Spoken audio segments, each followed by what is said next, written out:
যে একটা স্বৈরাচারী প্রবণতা দিল্লির কেন্দ্রের সরকারের পক্ষ থেকে দেখা যাচ্ছে। তারা এমনভাবে পদক্ষেপ গ্রহণ করছে যেন they can do and undo anything. এটা ভারতে গণতান্ত্রিক ব্যবস্থার পক্ষে সুস্থ নয়। যদি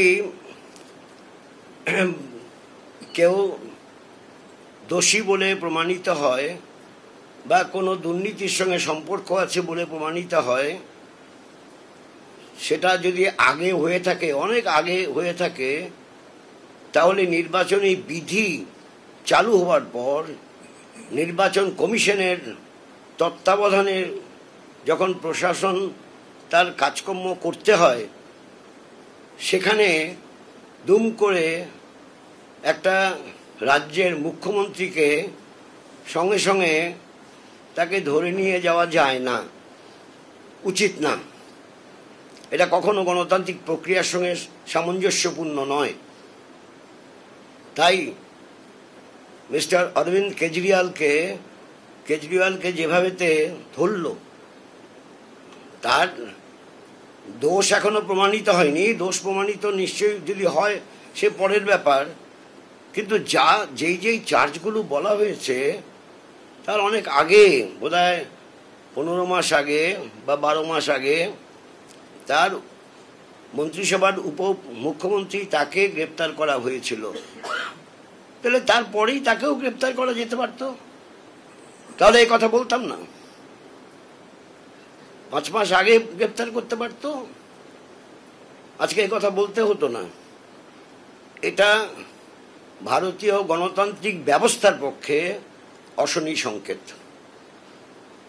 আমরা এটাকে সমর্থন করতে পারছি না। আর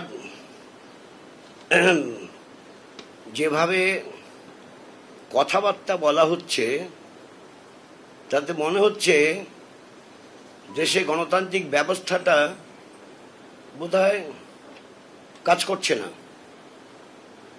অন্যদিকে বারে বারে আমাদের রাজ্যে দুর্নীতির ব্যাপারে যে কিছু কথা বলছে, কিন্তু কার্যকরী কোনো পদক্ষেপ গ্রহণ করছে না। যে একজন মন্ত্রীর ঘর থেকে যা ডিক্লেয়ার করেছে 41 লক্ষ টাকা এবং বিভিন্ন নথি পাওয়া গেছে, যার থেকে প্রমাণ করা যায় বা যার থেকে সন্দেহ হয়, প্রমাণ করা তো পরের কথা, সেটা সন্দেহ করা যায় এর সঙ্গে তিনি যুক্ত আছেন, মন্ত্রিসভার সদস্য। এসব যদি ঘটনা ঘটছে, তাহলে যে অ্যাকশন কেন্দ্রের সরকারের পক্ষ থেকে যে অ্যাকশন নেওয়ার প্রয়োজন, তা তো অ্যাকশন হচ্ছে না। যে ডবল স্ট্যান্ডার্ড কখনোই থাকা উচিত না, কিন্তু ডবল স্ট্যান্ডার্ড থাকবে আমরা জানি। কারণ বাইরানি পলিটিক্স করবার জন্য তৃণমূল কংগ্রেস এবং বিজেপির বোঝাপড়া রাখতে হবে, আর বোঝাপড়া রাখবার জন্যই ডবল স্ট্যান্ডার্ড হচ্ছে।